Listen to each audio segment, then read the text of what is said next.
Nosso comentarista, Vandica Silveira, economista e comentarista, chegando aqui na nossa programação nesta semana. Muito bom dia para você, Vandica. Bom dia, Paula. Bom dia, Felipe. Bom dia a todos. Sempre um prazer estar aqui começando a semana com vocês e essa audiência maravilhosa.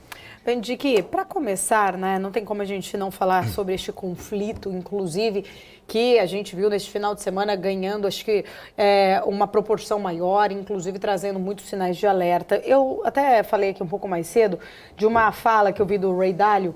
Ele disse, então, inclusive, no domingo, que o conflito pode escalar para uma guerra mundial e que pode, inclusive, se tornar aí uma guerra incontrolável. Ele que é visto aí como um grande, né, de uma teoria mais apocalíptica.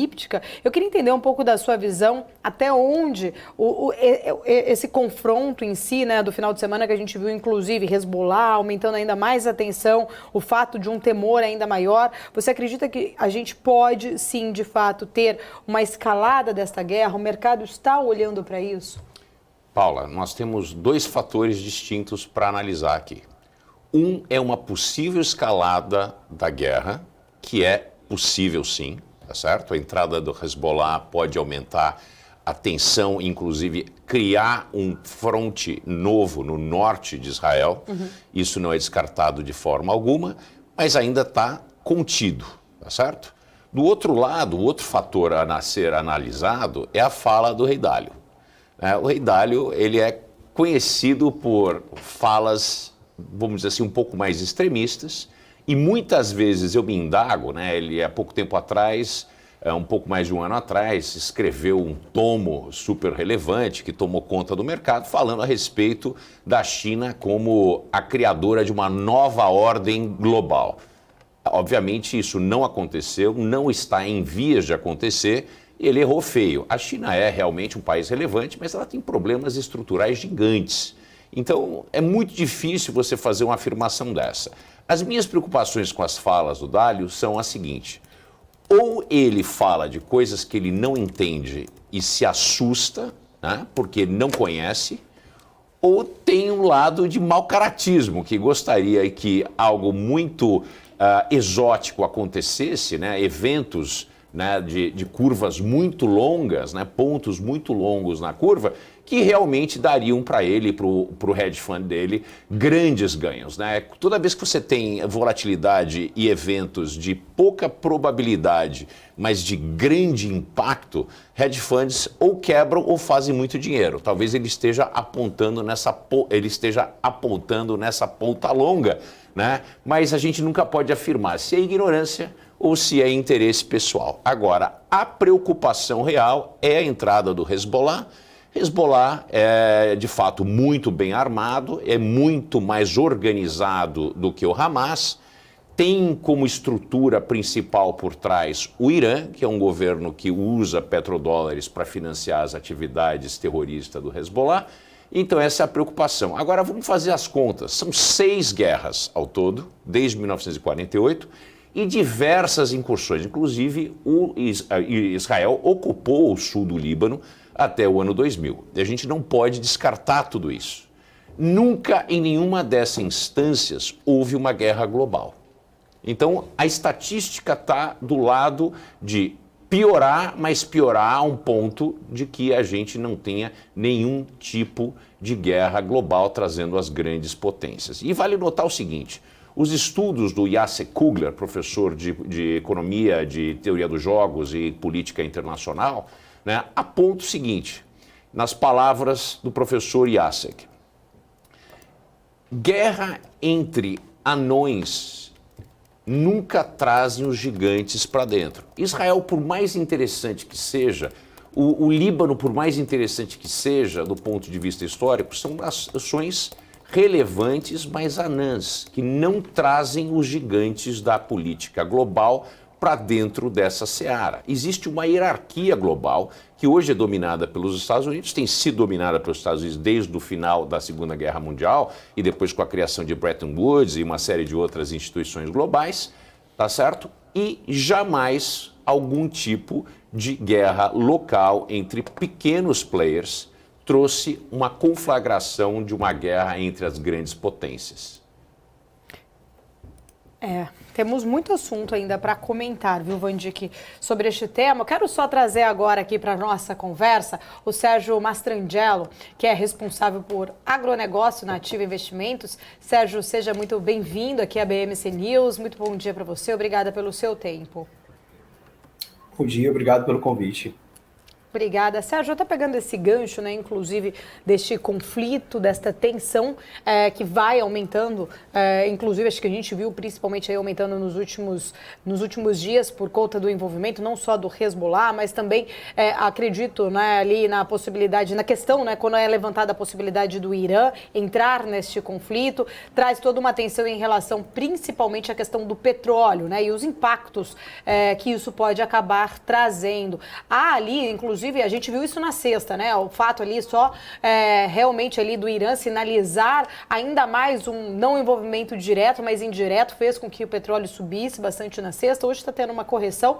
Mas segundo o Centro Brasileiro de Infraestrutura aqui do Brasil, se Teherã, por exemplo, bloquear o estreito de Hormuz, o preço do barril pode chegar a 110 dólares, isso na visão do CBE aqui, do Centro Brasileiro de Infraestrutura brasileiro. Eu queria entender um pouco da sua análise, né? Exatamente se o mercado, você acredita que de fato está precificando esta possibilidade?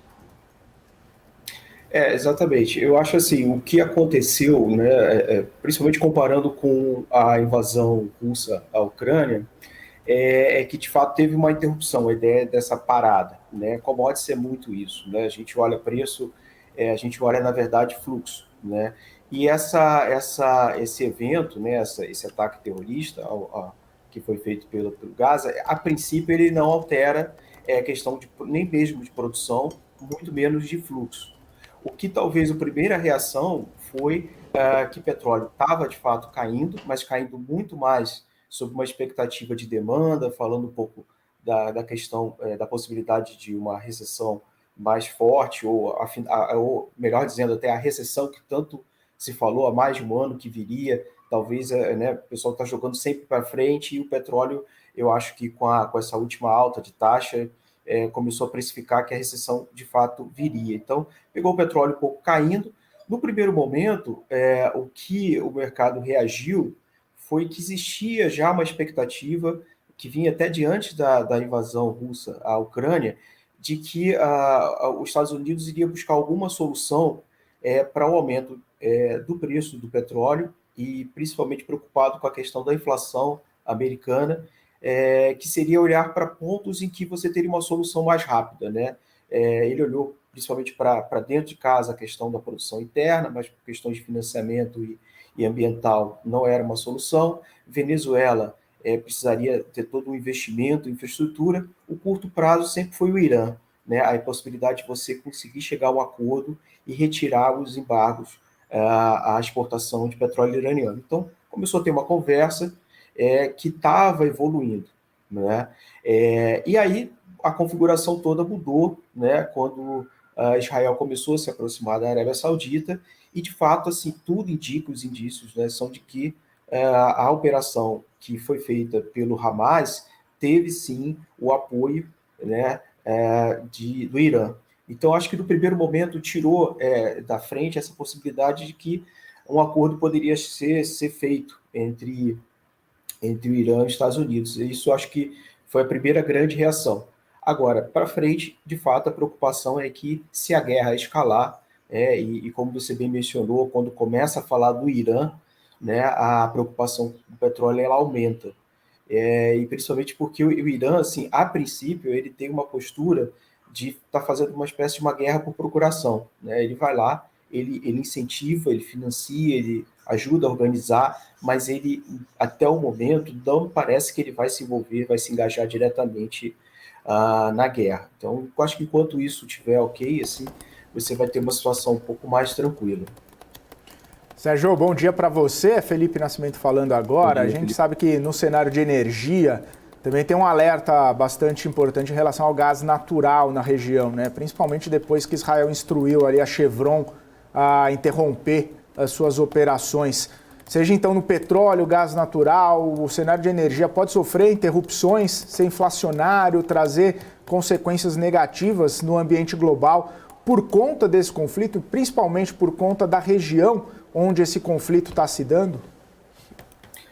Sim, se de fato, assim, hoje você tem um cenário, você começa a olhar o norte de Israel, a questão do Hezbollah, alguns eventos na Cisjordânia, é uma região conflagrada, né? De fato, é difícil saber o que pode vir e, na verdade, a gente ainda não começou a ver o pior, talvez, dessa operação que deve se iniciar agora com a parte terrestre, né? Todas essas imagens, para além das imagens que a gente já viu das atrocidades que foram feitas, isso tudo pode criar uma tensão muito grande. E aí, separando um pouco os países que são mais ligados a essa vertente, que é a Irmandade Muçulmana, que podem, de fato, começar a aumentar aí a pressão.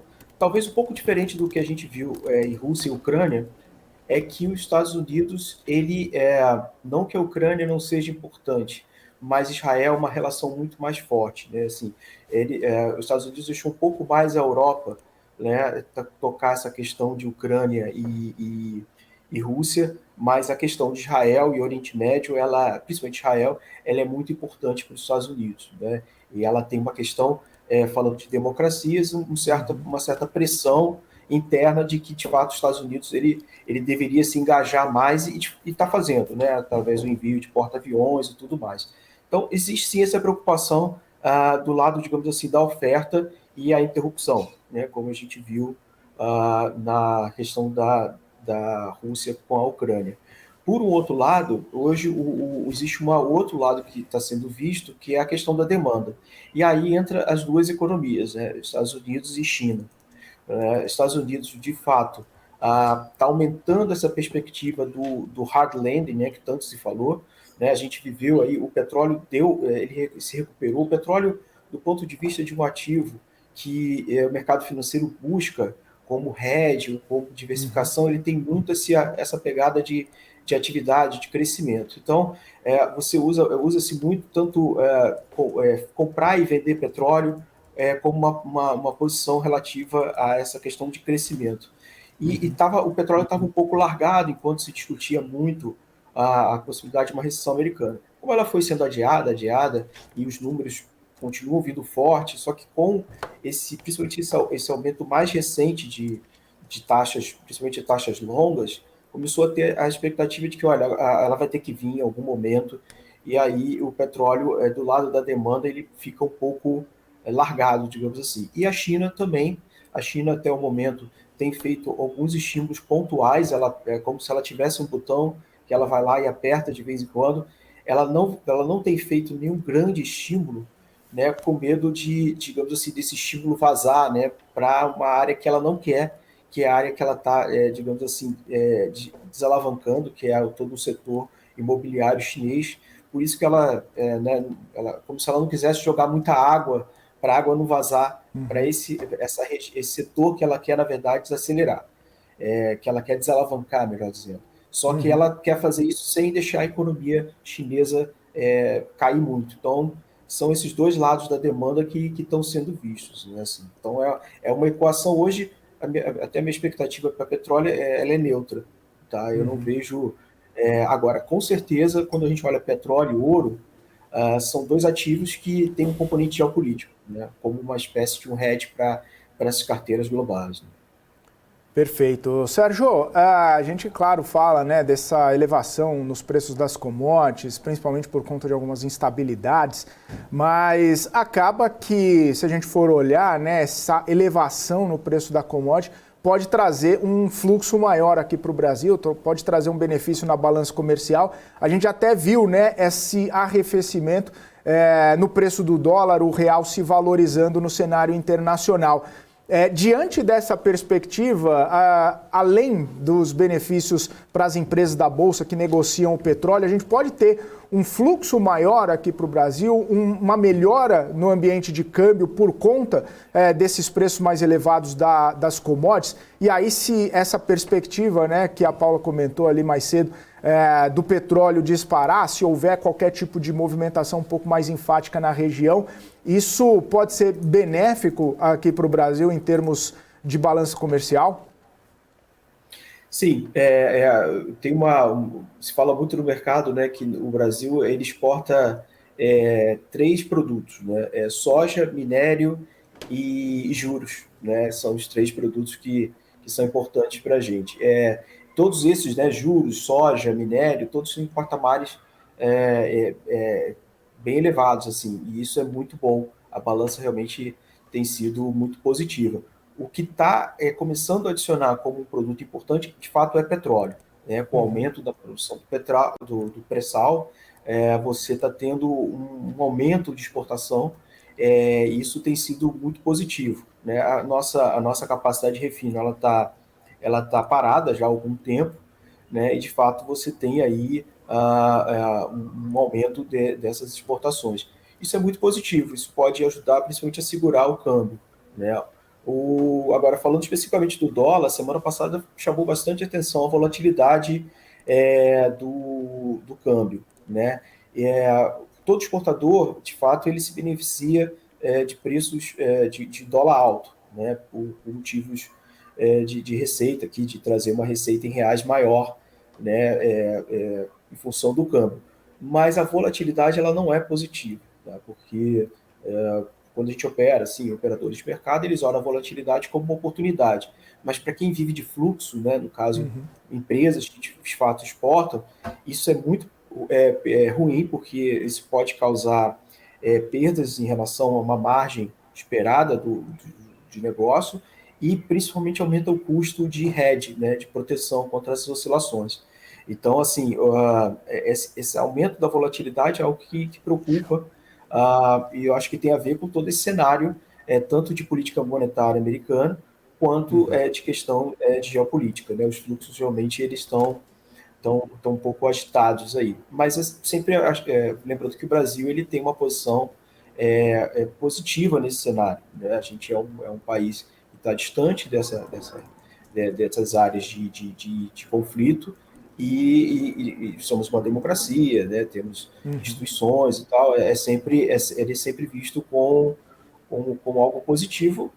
O que me preocupa hoje aqui, e preocupa muito mais lá fora, é a questão fiscal. Né? O fiscal realmente ainda é uma preocupação para o longo prazo. Isso tem que ser olhado com uma certa cautela. Maravilha. Sérgio, agradeço muito sua participação. Obrigado mais uma vez por estar aqui com a gente. Obrigado pelas análises. Volte sempre. Uma ótima semana para você. Obrigado. Vocês também. Valeu, obrigado. É isso aí, Sérgio Mastrangelo, ele que é responsável pelo agronegócio na Ativa Investimentos, trazendo visões importantes aí sobre o desdobramento desse conflito nos preços das commodities e, claro, também nos impactos na economia brasileira. São 11h03, o Maurílio Goldner já está chegando aqui na nossa programação, aqui no BMC News, trazendo outros destaques do noticiário corporativo. Maurílio, muito bom dia para você, bem-vindo. Quais os destaques que você separou para a gente? Bom dia para você também, Felipe, Paulo. Bom dia a todos que assistem a BMC News. Olha só, a gente traz uma informação a respeito da Americanas. O empresário Carlos Alberto Sicupira, que atualmente é membro do Conselho de Administração da Americanas, disse que ficou em choque ao saber das inconsistências contábeis apresentadas no balanço da empresa. Ele falou sobre isso na Comissão de Valores Mobiliários e esse depoimento foi obtido pela Folha de São Paulo. Sicupira, ao lado do Jorge Paulo Lemann e Marcel Teles, compõe o grupo de bilionários que detém a maior parte das ações da varejista. Sicupira era o mais atuante do trio e ocupou os cargos de presidente do Conselho de Administração e diretor-presidente. Ele disse ainda que quase caiu para trás ao comentar sobre o telefonema de Sérgio Rial, então CEO da companhia, no dia 5 de janeiro. Apenas 6 dias depois, o comunicado divulgado pela varejista informava o mercado dessa crise sem precedentes enfrentada pela Americanas. Pelas chamadas inconsistências contábeis que constam no balanço, a Americanas mergulhou no processo de recuperação judicial com mais de 40 bilhões de reais em dívidas. Agora eu volto com vocês. Maravilha, Maurílio. Já vou aproveitar o Vandique aqui para ouvir a sua opinião, Vandique, sobre esta reação, ou pelo menos sobre esta fala da reação de Carlos Alberto Sicupira, dizendo que ficou em choque aí durante esse depoimento prestado à CVM. Paula, Carlos Alberto Sicupira é um dos maiores empresários brasileiros. É um sujeito dotado de um intelecto superior, uma pessoa altamente capaz e um sujeito profundamente analítico. Eu digo uma coisa, né? A minha grande preocupação é o meu susto em ver que o Carlos Alberto Sicupira não se ateve a esses pequenos detalhes de 42 bilhões de reais. Para mim, é uma reação um tanto quanto duvidosa, né? Que ele não tenha, que ele tenha se espantado e que ele não tenha nenhum tipo de envolvimento, uma vez que ele foi o grande líder das Americanas, fez o processo de compra das Americanas, fusão com o Submarino, etc. Então, me parece um pouco infundada essa surpresa do grande empresário Carlos Alberto Sicupira. Van Dijk, é uma questão importante aí, e não só o Sicupira, né? Inclusive outros, né, relevantes acionistas também ali bastante em choque com toda essa notícia, principalmente quando o Real, né, sinalizou toda essa possibilidade. Fato é que, desde então, né, a Americanas perdeu valor de mercado, perdeu clientes, perdeu crédito e está numa difícil recuperação judicial, né? Você vê uma saída para a companhia nesse cenário turbulento? Você Sim. acredita que pode haver ela possa se reerguer nesse cenário? Eu vejo uma saída, mas eu não vejo possibilidade de se reerguer. Eu acho que as lojas americanas, o que ela melhor tem para fazer é fazer uma liquidação total de seus ativos e tentar vender esses pedaços pelo melhor preço possível para quem puder comprar. As Americanas, elas perderam qualquer tipo de vantagem comparativa dentro do mercado da indústria de varejo. Ela se tornou bastante irrelevante e ela tem um modelo de negócio que, para mim, não faz sentido algum. Você tem lojas em shopping centers e lugares como a Rua Augusta, Avenida Paulista, etc., que são lojas com um metro quadrado muito caro, para vender produtos que têm um preço muito baixo, que exigiriam um volume gigantesco de venda para fazer sentido. Para mim, esse modelo é um modelo falido, ele foi totalmente disruptido pelo mercado digital, pelo varejo online, e me assusta que uma empresa com pessoas tão visionárias como o próprio Sicupira, né, sem falar de Jorge Paulo, Marcel Telles e o resto desse grupo especial inusitado de empresários brasileiros, não tenham sido as pessoas que pensaram num modelo similar ao Mercado Livre. Eles deixaram que o seu negócio fosse disruptido por pessoas que pensaram um pouco fora da caixa. Portanto, para mim, as Americanas, como a maior parte do varejo presencial, o varejo com lojas físicas no Brasil e no mundo, tem seus dias contados e provavelmente não veremos mais Magazine Luiza, lojas americanas, pernambucanas, entre outras, num período de 10 anos. Maravilha. Van Dijk, eu quero mudar um pouco de assunto e resgatar um pouco daquela conversa que a gente estava tendo logo na sua primeira participação a respeito de todos os desdobramentos, né, desse conflito no Oriente Médio.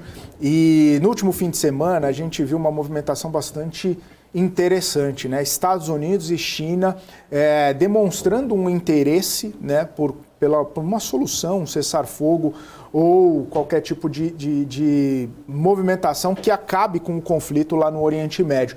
E fincando bandeiras, né, se posicionando, o próprio presidente Joe Biden falando que Israel não poderia, né, seria um erro fazer uma invasão um pouco mais enfática ali ao território palestino, à faixa de Gaza. A China, inclusive, se movimentando com a Rússia, né, pedindo um cessar-fogo na região. A gente percebe que, você falou, um país pequeno, né, e inclusive até em relevância econômica global, mas que está movimentando grandes potências. Talvez os gigantes não entrem no conflito, mas eles mostram seus posicionamentos.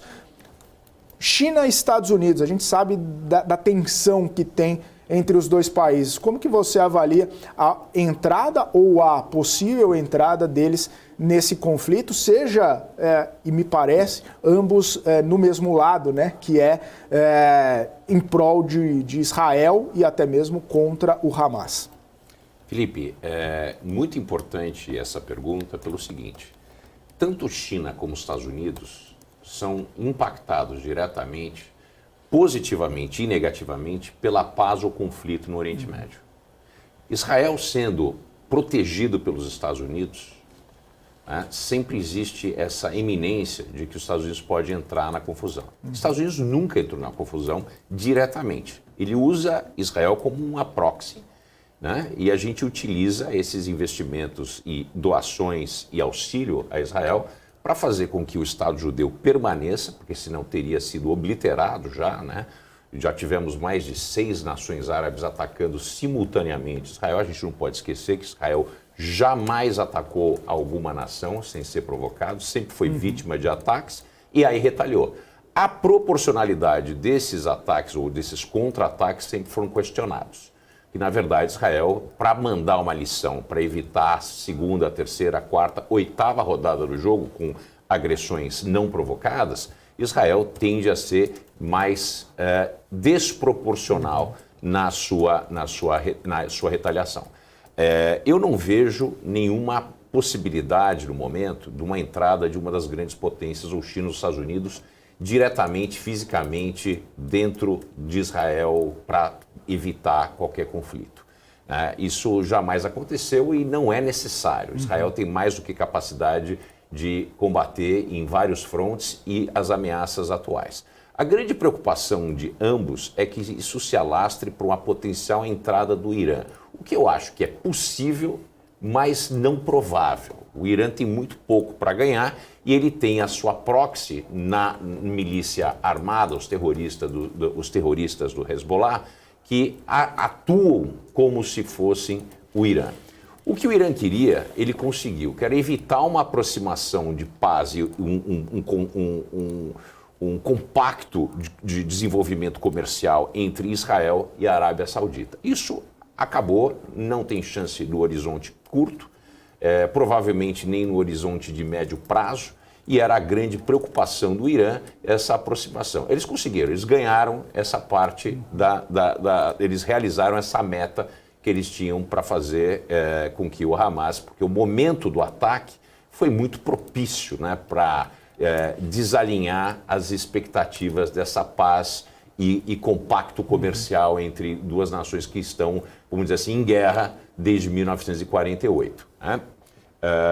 Do ponto de vista de entrada física, provavelmente isso é possível, mas improvável nessa altura. E a relação entre China e Estados Unidos, ambos, né, buscando uma solução para pacificar e diminuir a tensão na região, mostra que, apesar da rivalidade, né, o alto interesse das nações, eles sempre prevalecem. Pois tanto China como os Estados Unidos são importadores de petróleo, né? Os Estados Unidos é autossuficiente, mas importa partes e alguns tipos de derivados. E, de todas as maneiras, se o petróleo aumenta em preço em função de um bloqueio do Estreito de Hormuz ou de um bloqueio do Canal de Suez, que é possível, não provável, né? Tudo isso aumenta a tensão e os custos de manutenção de uma economia, que é impactante no momento onde nós estamos tentando debelar a inflação global. Então não é bom para ninguém, nem para a China, nem para os Estados Unidos, e nos mostra que existe espaço de coordenação política entre duas nações que não são aliadas. Então isso é muito bom para a ordem mundial. Por falar em China e Estados Unidos, vou direto aqui com o Maurílio Goldner, que está me chamando, inclusive, para atualizar um pouco mais de informações sobre Estados Unidos e China. Fala, Maurílio. Exatamente, né, Paula? A gente tem uma notícia aqui que os Estados Unidos planejam reforçar as restrições para impedir justamente que a China acesse tecnologia avançada de semicondutores e equipamentos de produção de chips. O objetivo é evitar vantagens militares. O governo americano vai fazer verificações extras a empresas chinesas que tentem contornar as restrições e também o governo também vai incluir empresas chinesas de design de chips em uma lista de restrições comerciais. A China, obviamente, se opõe a essas ações e considera que essa atitude dos Estados Unidos tem muito a ver com a politização de questões comerciais e tecnológicas. Bom, Vandir, volto aqui com você, inclusive uma notícia que eu tinha lido recentemente falando que esse conflito no Oriente Médio pode atrapalhar os planos dos Estados Unidos em concorrer ali com a nova rota da seda chinesa. O Maurílio trouxe essa questão da tecnologia, né, que a gente já debateu aqui inúmeras vezes, essa grande preocupação, inclusive até de possibilidades de espionagem levantadas ali pelos Estados Unidos em relação à China. Agora tem toda essa questão também, né, na possibilidade dessa guerra no Oriente Médio acabar aí atrapalhando estes planos dos Estados Unidos em concorrer com a nova rota da seda chinesa. Eu queria entender um pouco também da sua leitura sobre esta, né, uma outra guerra que a gente, não uma guerra bélica como a gente está vendo, mas uma guerra, um conflito que já existe entre Estados Unidos e China em vários setores. Paula, o Roads and Belts Initiative, que é a nova rota da seda chinesa, ela faliu. A China emprestou dinheiro a diversos países do terceiro mundo, a custos convidativos, mas com o tipo de garantia que esses países não conseguiram honrar na grande maioria. Então a China tomou conta de portos e ativos que foram construídos com esse dinheiro. Então a China usou isso para um movimento geopolítico estratégico para ela, mas que não rendeu os frutos esperados para os países que participaram. Esses países estão altamente endividados, muitos roubaram o dinheiro foi embora através da corrupção, principalmente os países africanos. O pouco que foi feito, hoje a China domina porque foram dados como garantia. Então, o Roads and Belts Initiative da China, ou a nova rota da seda, né, ela faliu, ela não existe mais. E esse foi um dos maiores fracassos do Xi Jinping. Né? Isso precisa ser notado e levado em consideração. Já pelo lado dos Estados Unidos manda na ordem econômica e geopolítica global. Ele é o hegemon do mundo, ele está no topo dessa pirâmide e ele determina uma série de acontecimentos e desdobramentos no mundo, inclusive o uso e a apropriação de tecnologia. A maior parte da tecnologia no mundo, de redes sociais, de tecnologia de audiovisual, comunicação, etc., é tudo feito nos Estados Unidos, é tudo desenhado nos Estados Unidos, é tudo pensado nos Estados Unidos. Então, os Estados Unidos é o grande líder dessa ordem da tecnologia mundial e agora se faz ainda mais notável por essa confluência de fatores que levaram à guerra de ideologias com a China, e a China sai alijada dessa relação. Obviamente, a China não está morta, é um país relevante, é uma nação importante, é a segunda potência militar do mundo, uma vez que a gente viu que a Rússia não consegue lidar com um país muito menor e se organizar militarmente. Existe uma obsolescência notável nos armamentos russos, então hoje a gente entende que a segunda grande potência militar do mundo é a China. E ela está muito longe dos Estados Unidos, né? Principalmente por esse diferencial de tecnologia de ponta, pelos